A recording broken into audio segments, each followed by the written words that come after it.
So yes, so I'm gonna be sitting here moving once in a while and talking about stuff. Today I wanted to talk about limitations that we pose on ourselves in terms of solutions. So let's say I see so many people that rely on expert opinion, that rely on research, that rely on so many other things, like, okay, in this newspaper the research said, and this newspaper this expert said. But the problem with this theory, and the problem with this approach to life in general, when you rely on some research, right, or when you rely on something that wasn't done to you, right, because they did research on other people, and they did research in certain settings, right, in certain situations, and your situation or your body, because we all have unique bodies, we all have unique no our beings, right? So your situation in your body might be different from these people that they tested on, right? And that's a problem with our times right now, where so many people rely on expert opinions, like the experts say, like, most of the people do blah blah blah and blah blah blah, right? And then you watch it and like, okay, this should work for me, and sometimes it does work and sometimes it doesn't work. But that's the problem when people quote it and when people rely on it so much. When it doesn't work, they get real upset, they get disappointed, or they rely on it in like 100%, and then it might or might not work, because our bodies are unique and our bodies are different from everyone else, and we're all different, right? So that's a problem with our world, where people do only stuff that research says, right, or they rely only something that is supposedly proven. But when they do those researches, you don't know all the situations, right? You don't know all the people that go through this research, you don't know their body, you don't know their minds, what's affected it, what didn't affect, right? So that's a thing. For me, I feel like this is a limitation, because people don't try other things that they would have tried if they didn't rely on this research stuff, or if they didn't rely on this expert opinion stuff. But basically,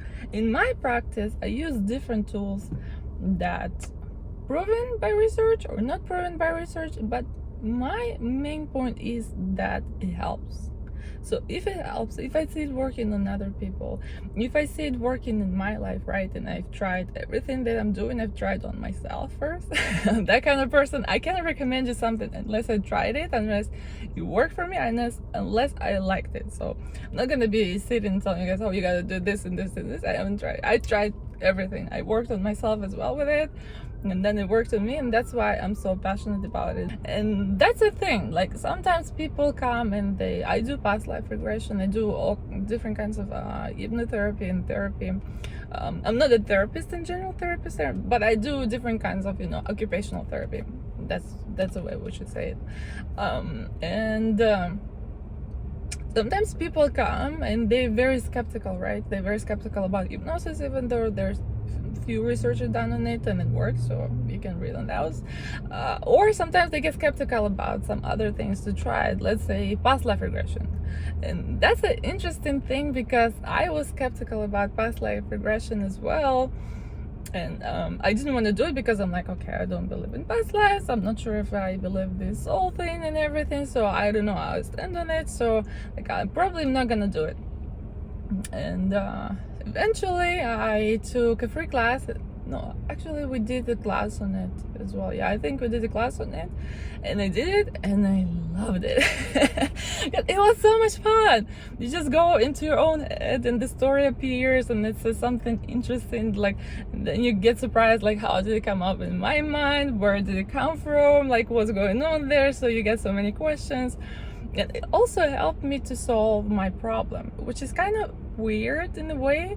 But then I started thinking about it. Okay, so I tried this tool, right? And I'm not sure, I gotta actually look it up if there's research on it or no. I tried this tool that no one can prove, right? And I tried this tool that technically, through scientific point of view, it doesn't work, because like, we can prove it, right? But at the same time, when we take this tool and we try it and we enjoy it, and then eventually it helps to solve your problem, I mean, why wouldn't you do it? You enjoy it, it's safe for you, and then it helps you to solve your problem, right? So it's three benefits in one. And limiting yourself, saying, okay, well, I don't know how it works, or I don't know, there hasn't been research done on it, or they cannot prove it scientifically. I mean, who cares? I mean, if it cannot be proven scientifically, if it works, why is it important for you to be proven scientifically, right? And eventually, I'm pretty sure they're gonna prove it, and then we're still developing this whole thing, and we're learning about our mind, how it works, and everything else. So for me, the main point is, and so many people get stuck on this limitation. Has it been proven through research, right? Or did they I don't know, experts say that it works, or did the expert recommend it? I mean, it works. And if it helps you to solve your problem, and for me it was a problem of self-identity. So past life regression, where it's like you supposedly go to your past life and then you see how you lived, and then you set up a certain expectation, right, a certain request or a certain problem that you wanted to resolve. And during that past life, you see maybe a solution, or maybe you see some other information that will help you to resolve your problem. And so basically, my first past life, I didn't have, I think, any expectation, but there's stuff going on in my life where I had a few betrayals from very close people of mine, so from friends, and it felt like, you know, sometimes when you live your life and you're like, okay, you know, I'm a good person. I try to live by certain rules, right? I try to be honest with people. I try to be respectful of people, right? I try to live by all these. I'm good inside, right? I'm trying to treat everyone with respect. And when other people, especially a close one to you, disrespect you, treat you differently, and treat you worse than you treat them, it feels like you're in identity crisis, right? You feel like you're doing everything right, but people don't treat you the same way, and you're like feeling, what's wrong with the world? What's wrong with me, right? Am I doing something wrong? Like, the world is wrong, or this whole thinking of so I was thinking about it for a while, and then I did past life in our class. We did a group past life session, and I wasn't thinking about it. I was just, you know, I'm like, oh, I'm just gonna go check it out, what's going on there. It's gonna have some fun. So I had some fun. So I saw myself as a warrior, as a head of the bunch of big army, right? It was probably Middle Ages or something like that. So everyone was dressed plainly and everything. So I'm a guy, I'm a dude. So it was interesting. So I saw a few situations. I saw the war. I saw like we were battling someone. I don't remember who it was, and it doesn't really matter. And then you go through a few situations in your life, like you go through a few ages in your life where you see the most significant events in your past life, right? So I'm like, okay, so first, like, I see the battle, I'm like, yeah, let's do it, guys. So, and the second, no, actually, so basically, the last one, you see how you die, which if you don't want to see that kind of stuff, you shouldn't do past life, or talk to your hypnotherapist if you don't want to see till the end, so maybe. But usually during during your last minutes on earth, right, in your past life, that's where we get the most understanding of the situation of the life, and that's where we get the teachings and learnings, right? So we went to this situation. What happened is, so the close friend of mine, in that life, right, a close friend of mine, the guy I was working with, the guy I was battling with, my closest did I say apprentice? I'm not sure which word, but my closest guy, right? the second guy, second after me. So he actually put some poison. I'm gonna move a little bit. So I see the last minute of my life, and I see how he puts poison in my drink, and in my past life I died from poison in my drink, right? And my closest friend, my person who is the second to me, who I trusted all my life, that person betrayed me because he wanted power and because he was weak and all these kind of things. And it's so strange. And after you just see yourself in your body, you get some teachings, like the teachings that I got, that some people are weak and some people are not as strong and they don't have strong moral values, right? And they can do things for money or power. But I realized that everyone is different and everyone has their weaknesses, and that wasn't okay. But the thing is that after this past life regression session, right, my personal past life regression session, I realized that this whole situation has been going on in my life constantly, right? A few friends betrayed me, and it was kind of challenging and tough, and I didn't know what to do with it. I didn't know where it came from. I didn't know why did I deserve this, right? All of these thoughts and questions you ask yourself after you go through something like that. So this situation, this past life, after I've done it, I'm like, something clicked. I don't know how to explain it. Something clicked in my mind where it's like, okay, so this is from my past life.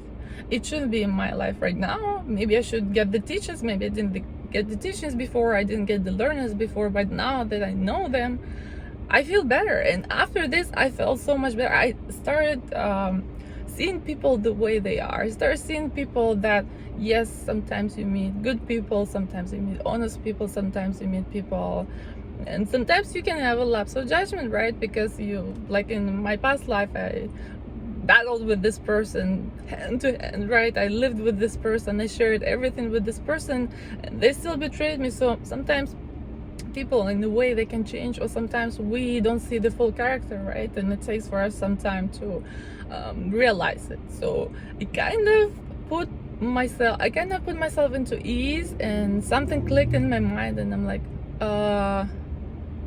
okay, this shouldn't be here in my life. I got the teachings. Now I can see people the way they are, and I'm not gonna idolize them or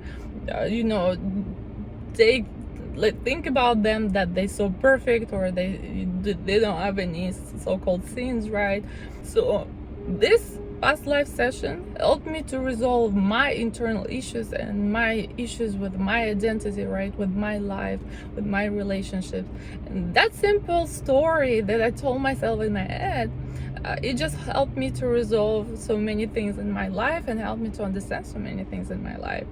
And yes, maybe I should do a video, the debate about past life and whether it's, did we really have past lives or is it something else? I have a few theories about it.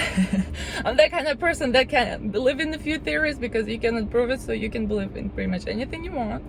But the point is, it helped me so much, and I see other people getting also different teachings, different learnings that help them in this particular life. And I'm gonna link the video or in below about the past life regression and what I think about it and why I do it. Also, I explain a little bit more. But yeah, so if you're limiting yourself in something that only research shows or only our science, which is not that advanced. I mean, we are really advanced in our scientific standpoint, right? And we've done so much, and which is amazing, and it just keeps developing and developing. But the point is, we still don't know so much about our mind, about the soul, right? If you believe in soul, we don't know about the spirit or anything like that. So you shouldn't be limiting yourself in not trying things that you want to try because it hasn't been proven by research or no one can measure it yet, right? Because we cannot measure it yet, we cannot check it yet scientifically, but eventually I believe we will be able to do it. So why would you limit yourself in something that works, right? And something that might be fun for you or something that might be beneficial for you, and not try it because it hasn't been proven, or we're not that advanced yet, right? And also another point I wanted to make, so when we talk about things like this where past life regression, where you can really prove it, right? Or you go into a psychic and then trying to clean your karma, right? Or something like this, something that maybe spiritual workings, right? Different spiritual workings where you cannot see it, but people tell you, okay, this works and this works, or energy healing, right? We cannot prove it, right? Research cannot prove it. And yes, sometimes it might work and sometimes it might not work. So it depends on so many factors, and I don't want you to advise here, okay, oh, you guys all go to do past life and you will resolve all your problems, right? Or you go do energy healing, everything will be healed, right? That's not the way it works. And the same like with medicine, right? When they do research, specific research, they tell you it works, okay, this medicine worked and this medicine helped like 70% of people. The other 30%, right, it didn't work, or it had side effects, or it was something else, right? They experienced it and it didn't work on them. So what it means that we're all different. And even if it works on all your family, and even if it works on all your friends, right, even if they believe in it, even if you believe in it, sometimes it might or might not work. And it's the same like with regular medicine. And if something like this happened to you, you say, okay, doc, this medicine is not working. The doctor will tell you, okay, do something else, right? Do another medicine. I'm gonna try this, and we're gonna try that. We're gonna try a different therapy, right? So the same with stuff that you cannot measure, you can prove by research, right? If you interested in it, if you feel like, okay, maybe I should try that, go ahead. If it's safe for you, try it and see, it might work. You might get surprised, right? But if you feel like, no, that's not for me, I shouldn't be trying it, you have some kind of resistance, don't try it as well. I'm not telling you guys to go and do all of these things that not proven by the science and test on yourself, right? And do some dangerous things. No, you gotta make sure that you take care of yourself first. You gotta make sure that you are making decision in your life where you're like, okay, I wanted to try it, I see if it works or not. What I'm saying is that don't have expectations, because even if everyone tells you it's gonna work, it might not work on you, because you are different. We are all unique, and sometimes we have certain expectations, it works out, and sometimes it doesn't work out. The same like with regular medicine, even proven by research, right? So they prove like this works, but it might not work on you because your body is different, or your mind is different, something else. And the same, be safe. Take care of yourself, because you're number one in your life. So if you're not taking care of yourself, if you're not making valid decisions, and this comes even with expert opinion. Sometimes I've been through a few situations where expert says, okay, you gotta do this and this, and I feel like, no, that's not gonna be good for me. But I forced myself to do it, and then yes, it's not good for me. After this experience, I realized, no, it's not working, and I should have listened to my gut feeling, even though the expert said that it should work, that that's the way to go. So listen to yourself and make a decision. So I cannot put this decision, this failure on an expert, right? We just wanna put our responsibility on someone else, but that's not true, because I decided to listen to that person, right? I decided to listen to that research. I made that decision. So decision is still on me, and I still, like, I've tried something else in that situation, right? So it worked out well. I trusted my gut. I trusted that I wanted to try something else, and that's okay. So it's okay to make mistakes. It's okay if it doesn't work. It's okay. There are so many variables, but limiting yourself, I'm gonna move a little bit right now. So limiting yourself, just gonna do the endpoint. Limiting yourself in something that it's not proven by research, or experts said it might not work, and in my cases the opposite happens so many times, where they say it will work and it doesn't work, right? So you shouldn't be limiting yourself in that kind of mentality. And if you want to try something different, maybe, you never know, maybe it will work out, and maybe you'll feel better, and maybe you'll believe in something different that you haven't believed in before. So I hope you guys like this video. Just hit like, subscribe, do whatever you guys need to do. It really helps the channel, but I just wanted to talk about it because I'm really passionate about it. I see it every day where, like, people know if it hasn't been proven by research, I'm not gonna even bother to try it, and they just limiting themselves in so many other solutions that they can get and maybe resolve their problem. So why not try it?